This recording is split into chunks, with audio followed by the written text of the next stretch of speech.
جہاں صدائے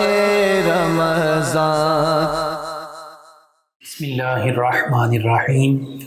مولا صلی وسلم دائما ابدا علی حبیبک خیر الخلق کلہم۔ السلام علیکم ناظرین و سامعین کرام،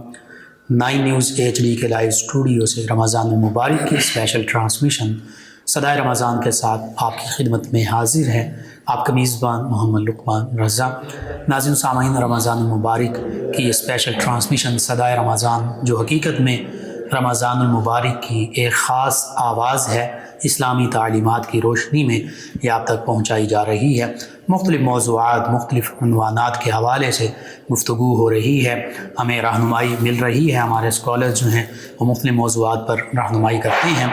آج بھی ایک خوبصورت اور بہت ضروری، بہت اہم موضوع پر گفتگو ہوگی۔ وہ موضوع ہے یتیموں کے اور بیواؤں کے حقوق اسلامی تعلیمات کی روشنی میں۔ اس حوالے سے ہمارے ساتھ شریک گفتگو ہوں گے ہمارے معزز مہمان، اسلامک اسکالر، ایجوکیشن ڈپارٹمنٹ سے شعبہ تدریس سے منسلک جناب علامہ ضیاء المصطفیٰ قمر نظامی صاحب۔ ان کے ساتھ آقا کریم رؤوف الرحیم علیہ الصلاۃ و تسلیم کی بارگاہ اقدس میں مدحت سرائی کے لیے ہمارے مہمان ثنا خان جناب حذیفہ عظیم قادری صاحب۔ میں آپ دونوں معزز مہمانوں کو خوش آمدید کہتا ہوں۔ ناظرین سامعین، اسلام دین فطرت، اسلام مکمل ضابطہ حیات یعنی کمپلیٹ کوڈ آف لائف، اور صحابہ کرام، اہل بیت کرام اور حقیقی مسلمان، یہ ہمارے لیے آقا کریم صلی اللہ علیہ وآلہ وسلم کے اسوہ حسنہ پر چل کر ہمارے لیے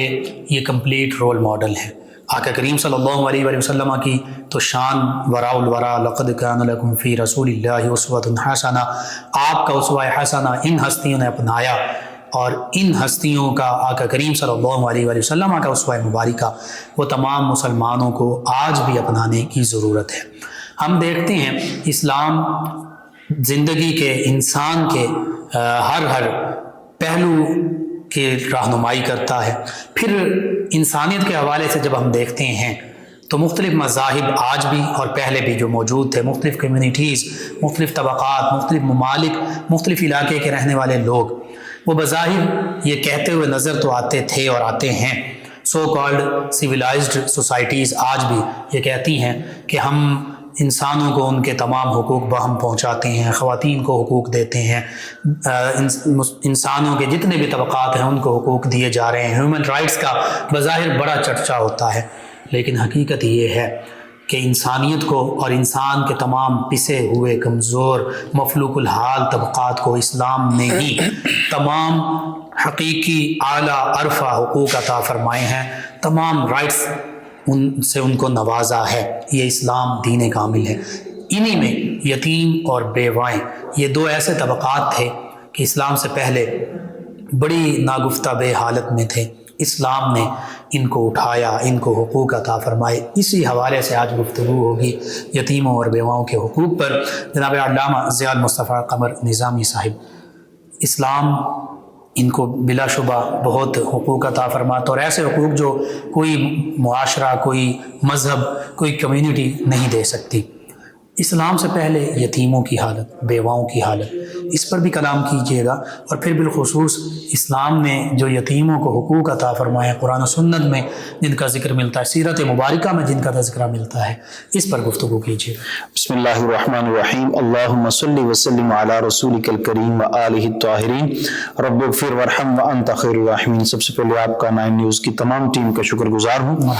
بہت اہم عنوان ہے جس پہ گفتگو کرنی ہے، موجودہ اس معاشرے کے حوالے سے۔ جی، قبل اسلام سے لے کر آج تک کے تمام معاملات میں اگر دیکھا جائے تو یہ بڑا اہمیت کا حامل موضوع ہے۔ جی، یتیموں کے بارے میں رسول کائنات صلی اللہ تعالی علیہ وسلم نے بھی اور اللہ رب العالمین نے بھی گفتگو فرمائی۔ اللہ رب العالمین نے ارشاد فرمایا وَآتُوا الْيَتَامَىٰ أَمْوَالَهُمْ وَلَا تَتَبَدَّلُوا الْخَبِيثَ بِالطَّيِّبِ وَلَا تَأْكُلُوا أَمْوَالَهُمْ إِلَىٰ أَمْوَالِكُمْ إِنَّهُ كَانَ حُوبًا كَبِيرًا۔ اللہ رب العالمین نے فرمایا ان لوگوں کو جو یتیموں کے ولی بن جاتے ہیں اور یتیموں کی کفالت کا دعویٰ کرتے ہیں یا کفالت کا صحیح ادا کرتے ہیں، ان کے لیے اللہ رب العالمین نے ارشاد فرمایا وَآتُوا الْيَتَامَىٰ أَمْوَالَهُمْ، یتیموں کو ان کے جو مال ہیں، ان کا جو حقیقی دولت ان کے حصے میں آئی ہے ان کو وہ دو، جو ان کا حق ہے ان کو دو، ان کا حق جو ہے ان کو دو، ان کا مال جو ہے ان کو دے دو. وَلَا تَتَبَدَّلُوا الْخَبِيثَ بِالطَّيِّبِ، اپنی گھٹیا چیزیں دے کے ان کی اچھی چیزیں اپنے پاس رکھ کے یہ تبادلہ نہ کرو. یعنی یہ فرمایا کہ جو تم روش اختیار کرتے ہو کہ اپنی جو چیزیں تمہاری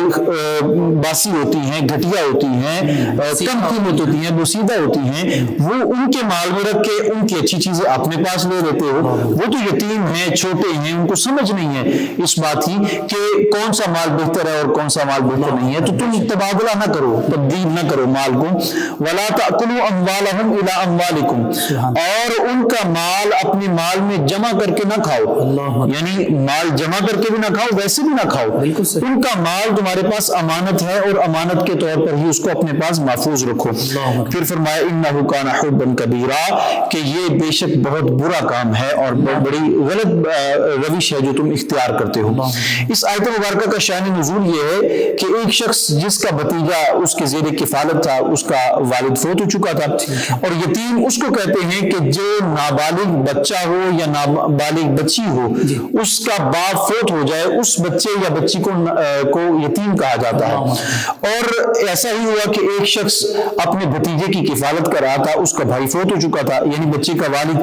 تو اس کا مال جو تھا، جب بچہ بالغ ہوا اس نے تقاضا کیا، سوال کیا کہ میرا یہ مال ہے مجھے دے دیا جائے. تو اس چچا نے انکار کر دیا کہ میں تمہیں مال نہیں دوں گا. تو اللہ رب العالمین نے قرآن پاک کی یہ آیت مبارکہ نازل فرمائی، سورۃ النساء کی. اس آیت مبارکہ کو نازل فرما کے اللہ رب العالمین نے سختی کے ساتھ تنبیہ فرمائی کہ جو یتیموں کا مال ہے، یتیموں کا جو حق ہے، ان کو عطا کر دو، ان کو دے دو. تو اس شخص نے فوری جو اس کا مال تھا اس کے حوالے کر دیا، اس کے سپرد کر دیا. تو یہ آیت مبارکہ اس کا شان نزول یہ ہے کہ اس بھتیجے کا حق دلوانے کے لیے جو یتیم تھا، اللہ رب العالمین نے قرآن پاک کی آیت مبارکہ نازل فرمائی. قبل از اسلام کے حالات یہ تھے کہ آئے روز کسی نہ کسی قبیلے کے ساتھ جنگ جاری رہتی تھی، ایک قبیلہ دوسرے کے ساتھ جنگ کرتا تھا. آئے روز جو لوگ تھے وہ قتل و غارت کا شکار ہوتے تھے، جی ہلاکتیں ہوتی تھی، جس میں جو بچے تھے وہ پھر بے یار و مددگار ہو کر رہ جاتے تھے. نام کے کفالت کرنے والے ولی تو بن جایا کرتے تھے، لیکن ان کی ایسی حالت تھی کہ نہ ان کے کھانے پینے کا صحیح خیال ہوتا تھا، نہ ان کے مال کی کوئی حفاظت ہوتی تھی، نہ ان کی عزت و ناموس کی کوئی حفاظت ہوتی تھی، نہ ہی ان کی عزت نفس محفوظ ہوتی تھی. حالانکہ وہ ولی جو بنتے اکثر اوقات ان کے قریبی رشتہ دار ہوتے، قریبی رشتہ دار، لیکن اسلام کی روشنی ابھی نہیں آئی تھی، اسلام نے ابھی اپنی کرنیں نہیں بکھیری تھی. اس وجہ سے ان کے حالات ایسے تھے کہ وہ اپنے قریبی لوگوں کو، قریبی بھتیجے بھانجے اور جو بالکل قریبی بچے ہوتے تھے، ان کے ساتھ بھی ناانصافی کرتے تھے اور سخت قسم کی ناانصافی کرتے، ان کے مال کو کھا لیتے، ان کو طرح طرح سے اذیتیں پہنچاتے اور ان کو اسلام کے آنے سے پہلے یہ طرح طرح کی تکلیفیں پہنچائی جاتی ہیں. تقریباً تمام مذاہب اور تمام علاقوں میں یہی یہی نظام چلا رہا تھا، اور دیگر مذاہب نے بھی یتیموں کے بارے میں اتنے حقوق نہیں رکھے جتنے اسلام نے رکھے ہیں. پھر کیا ہوا کہ رسول کائنات صلی اللہ تعالی علیہ وسلم نے اعلان نبوت فرمایا اور یتیموں کی کفالت کرنے کے لیے والی بن کر حضور سید عالم صلی اللہ تعالی علیہ وسلم تشریف لے کر آئے، اور یہ آیات کا نزول پھر ہونا شروع ہوا. پھر اسلام نے کہا کہ یتیموں کو بے یار و مددگار نہیں چھوڑنا، بلکہ یتیموں کی مکمل کفالت کا اہتمام کرنا ہے. سورۃ النساء میں مزید اس کے حوالے سے جو تذکرہ ملتا ہے، سورۃ النساء میں اس کے بارے میں بے شمار اور واقعات آتے ہیں، خصوصاً بچیوں کے حوالے سے اس میں آتا ہے کہ رسول کائنات صلی اللہ تعالی علیہ وسلم اور اس زمانے میں جو نظام چلا رہا تھا رسول کائنات نے اس نظام کو ختم فرما دیا. پھر کیا کیا کہ جو بچے تھے ان کی کفالت کی ذمہ داری اٹھانے والے کے لیے بشارتیں ارشاد فرمائی. یہ ارشاد فرمایا جو یتیم کی کفالت کرے گا کل قیامت والے دن میں اور وہ اس طرح ہوں گے. رسول کائنات نے اپنی دو انگلیاں اکٹھی کر کے شہادت اور ساتھ والی انگلی کو جوڑ کے ارشاد فرمایا جو یتیم کی کفالت کرنے والا ہوگا میں اور وہ کل قیامت والے دن اس طرح ہوں گے. تو اتنی بڑی بشارت ارشاد فرما دی کہ پہلے کیا تھا، پہلے یتیموں کی کفالت نہیں ہوتی تھی، بظاہر کفالت ہوتی تھی لیکن ان کے حقوق تلف کیے جاتے تھے اور ان کے مال کو غصب کر لیا جاتا تھا، ان کے کے مال کو تبادلہ کر لیا جاتا تھا، ان کے مال کو میں تصرف کیا جاتا تھا۔ اسلام نے اب یہ کہہ دیا کہ تم نہ مال کو تبدیل کر سکتے ہو، نہ ان کے مال کو کھا سکتے ہو، اور نہ ہی ان کے مال میں انصراف کر سکتے ہو۔ تم ان کے مال کی مکمل حفاظت کرنے کے نگہبان ہو اور تمہاری یہ ذمہ داری ہے۔ تو اس سے یہ اندازہ ہوتا ہے کہ رسول کائنات صلی اللہ تعالی علیہ وسلم نے کتنی خوبصورت انداز میں ارشاد فرمایا اور مثال دے کے واضح فرمایا کہ جو یتیم کی کفالت کرنے والا ہے اور اس کے پورے حقوق کا خیال کرنے والا ہے،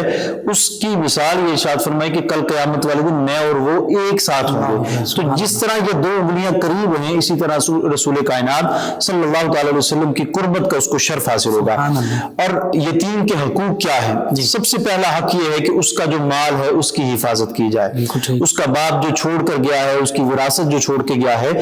اس کی مکمل طور پر حفاظت کی جائے۔ ایک تو اس مال کی حفاظت کرنا، دوسرا اس مال کی اس انداز میں حفاظت کرنا کہ نہ تو اس میں کوئی خلط ملط ہو، نہ ہی کوئی چیز اس میں خرد برد کا شکار ہو، کسی طرح بھی نہ اس کا مال خود استعمال کرنا ہے نہ کسی اور کو استعمال کرنے دینا ہے۔ یعنی جیسے اپنے مال کی حفاظت کرتے ہیں اس سے بڑھ کر اس کی حفاظت کرنا ضروری ہوتا ہے۔ پھر جب بچہ سن بلوغت کے قریب پہنچے تو اس کی تعلیم، بلکہ اس سے پہلے تعلیم و تربیت کا اہتمام کرنا، مکمل طور پر صحیح انداز میں اس کی تربیت کرنا اور اس کو تعلیم دینا جو معاشرے میں تعلیم رائج ہے اس کے مطابق۔ یہ نہ ہو کہ اس کو تعلیم سے محروم رکھا جائے، کہ کہیں ایسا نہ ہو کہ وہ علم حاصل کر لے اور ہم سے اپنے حقوق مانگنے لگ جائے۔ تو اس انداز میں اس کو تربیت اور تعلیم دینی ہے کہ جیسے اپنے بچوں کو تعلیم و تربیت کا اہتمام کیا جاتا ہے۔ پھر اس کے ساتھ ساتھ اس کے اگر سن بلوغت کو پہنچ جائے اور عقل و شعور اس کو آ جائے تو اس کا مال اس کے سپرد کر دیا جائے اور اچھی جگہ پر بہترین خاندان میں اس کو رشتہ ازدواج میں منسلک کیا جائے، یہ بھی اس کی ذمہ داری ہے۔ پھر ہم کیا کرتے ہیں کہ ہمارے معاشرے میں آج کے دور میں جو ہے جب کسی کا باپ فوت ہو جاتا ہے تو بڑے لمبے چوڑے دعوے کیے جاتے ہیں کہ میں یہ کروں گا، میں وہ کروں گا، یا وقتی طور پر بہت بڑی امداد کا اعلان کر دیا جاتا ہے۔ وقتی طور پر بعض اوقات حکومتیں بھی کر دیتی ہیں اور بعض اوقات یہ کسی سیاسی شخصیت کی طرف سے ہو جاتا ہے، رشتہ دار خاندان کا کوئی بڑا ہے جو دعویٰ کر دیتا ہے کہ میں یہ دوں گا۔ وقتی طور پر تو اس کو دے دیا جاتا ہے لیکن مستقل بنیاد پر اس کی کفالت، تعلیم و تربیت کا اعلان نہیں کیا جاتا، نہ ہی اہتمام کیا جاتا ہے۔ تو چاہیے یہ کہ وقتی امداد سے بہتر ہے کہ تھوڑا تھوڑا کر کے ہی اگر بندہ کر لے، لیکن ہمیشگی کے ساتھ، استقامت کے ساتھ اور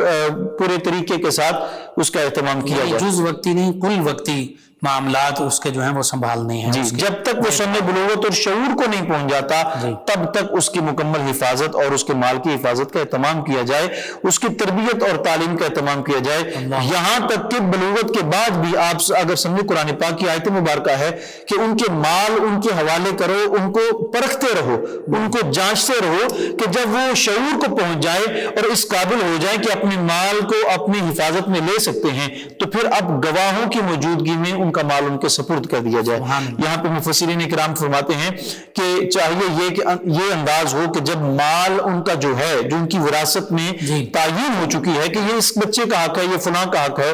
تحریری طور پر گواہوں کی موجودگی میں ان کا مال جو ہے اس کا کو متعین کر لیا جائے اور گواہ اس پر بنا لیے جائیں، شاہد بنا لیا جائے لوگوں کو۔ پھر جب ان کا مال ان کے سپرد کیا جائے تو مال سپرد کرتے ہوئے بھی گواہ موجود ہوں جو اس تحریر کے عین مطابق ان کا مال ان کے حوالے کر دے۔ بلکہ یہاں پر مال ان کا استعمال کرنے کا ایک بہترین طریقہ جو ہے، ان کا مال استعمال کرنے کا ایک اچھا طریقہ یہ ہے، وہ یہ ہے کہ فقہاء نے جس کا ذکر کیا ہے کہ ان کا مال پڑا ایسا نہ ہو کہ زکوٰۃ کے ذریعے وہ مال ختم ہوتا رہے، ان کے مال کو اس انداز میں کاروبار یا کسی طریقے میں لگا دیں کہ جس سے منافع ہو اور وہ سارے کا سارا نفع جو ہے اسی بچے کی ملکیت میں آتا چلا جائے۔ جو منافع ہوگا اگر زکوٰۃ واجب ہے تو پھر اس میں زکوٰۃ جو واجب وہ تو ادا کریں گے، لیکن ایسا نہیں کہ وہ مال پڑا زکوٰۃ میں کم ہوتا رہے اور ان کا مال ان کی بلوغت اور شعور کو پہنچنے میں بہت کم ہو چکا ہو، کیونکہ جب مال چلتا رہے گا تو پھر وہ زکوٰۃ بھی ان کے مال کو بڑھا دے گی۔ شک بھی آ جائے گی کہ نابالغ کی اگر ملکیت میں ہے تو پھر تو اس پہ زکوٰۃ نہیں ہوگی، لیکن چونکہ وہ اولیاء جو ہیں وہ تو بالغ ہیں، وہ اگر اس کو اپنی ملکیت میں ایک قسم کا وقتی ملکیت میں بھی اگر لے کر اس سے کاروبار کر رہے ہیں تو پھر ان کے ذمہ زکوٰۃ ہو، ان کے ذمے اس مال میں سے زکوٰۃ بھی بالکل ہوگی۔ ٹھیک ہے۔ تو اسی طرح یہ یتیم کے مال کی حفاظت کے حوالے سے ایک اور بات بھی ہمیں ملتی ہے جو قرآن پاک میں اور احادیث مبارکہ میں جس کی صراحت ملتی ہے۔ عام طور پر یہ ہوتا ہے کہ کسی کی بچی کسی کی کفالت میں ہو تو لوگ اس طرح کرتے ہیں کہ اس کا مال اور اس کی طرف جب راغب ہوتے ہیں تو ان دونوں وجہ سے اس کے ساتھ نکاح کر لیتے ہیں، نکاح میں اپنے آپ وراثت ان کی نظر میں ہوتی ہے، وراثت ان کی نظر میں ہوتی ہے، تو ان کو اپنی قید میں لے آنا اور سارے مال کو اپنی ملکیت میں لے آنے کی غرض سے ان کے ساتھ نکاح کر لیتے ہیں۔ تو اسلام نے اس سے سختی سے کے ساتھ منع فرمایا ہے، اور اسلام نے یہ حکم دیا ہے، قرآن پاک میں آتا ہے کہ اگر تمہیں ایسا ذہن میں آئے اور یہ اندیشہ ہو کہ تم ان کے ساتھ انصاف نہیں کر سکو گے، پھر تم نے کیا کرنا ہے، تمہیں چاہیے کہ تم کسی اور عورت کے ساتھ نکاح کرو۔ فَانْكِحُوا مَا طَابَ لَكُم مِّنَ النِّسَاءِ مَثْنَىٰ وَثُلَاثَ وَرُبَاعَ، تم کسی اور کی جانب جہاں راغب ہوتے ہو، جہاں تمہارا جی چاہتا ہے تم نکاح کرو، پھر ایک کی قید نہیں ہے، تم 2 کے ساتھ کر سکتے ہو، 3 کے ساتھ کر سکتے ہو، 4 کے ساتھ کر سکتے ہو، لیکن جب تمہیں یہ اندیشہ ہو کہ ان کے مال میں تم انصاف نہیں کر سکو گے، پھر تمہیں یہ چاہیے کہ تم ان کے مال کی حفاظت بھی کرو اور ساتھ ساتھ ان کو اپنے نکاح سے اور اپنی قید سے دور کر کے ان کا کسی بہتر جگہ پہ بندوبست کر دو۔ تو یہ طریقہ اسلام نے ہمیں عطا فرمایا ہے کہ جس کے ساتھ چلتے ہوئے یتیموں کا مکمل طور پر کفالت اور بہترین نظام چلانے کا ہمیں حکم ارشاد فرمایا۔ اللہ اکبر، بہت خوبصورت یہ یتیموں کے حقوق ہیں جو مختصراً بیان کیے گئے۔ ناظرین و سامعین، حقیقت یہ ہے کہ اسلام نے ہی یتیموں کو حقوق عطا فرمائے ہیں۔ یہ سلسلہ کلام جاری رہے گا، بیواؤں کے حوالے سے بھی ابھی گفتگو ہونی ہے۔ ناظرین و سامعین، نبی رحمت صلی اللہ تعالی علیہ وآلہ وصحبہ وبارک وسلم کی بارگاہ اقدس میں ہدیہ عقیدت پیش کریں گے، نعت رسول مقبول پیش کریں گے جناب حذیفہ عظیم قادری صاحب۔ جی حذیفہ عظیم قادری۔ نگاہ رحمت اٹھی ہوئی ہے، نگاہ رحمت اٹھی ہوئی ہے، وہ سب کی بگڑی بنا رہے ہیں، کھلا ہوا ہے کریم کا در، کھلا ہوا ہے کریم کا در،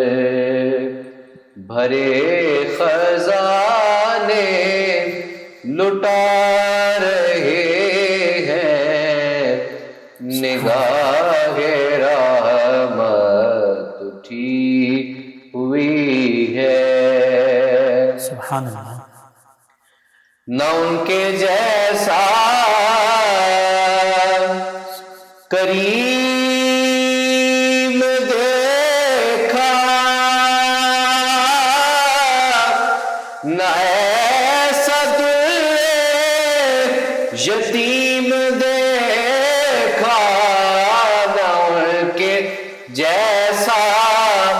کریم دیکھا، نہ ایسا یتیم دیکھا، زمانہ ٹھکرا رہا ہے جن کو، انہیں وہ سینے لگا رہے ہیں، زمانہ ٹھکرا رہا ہے جن کو، فلک کا سینہ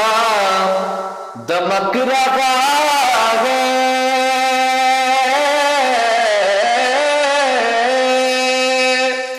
زمین کا گلشن مہک رہا ہے، چھڑے ہیں صلی اللہ کے نغمے، چھڑے ہیں صلی اللہ کے نغمے، حضور تشریف لا رہے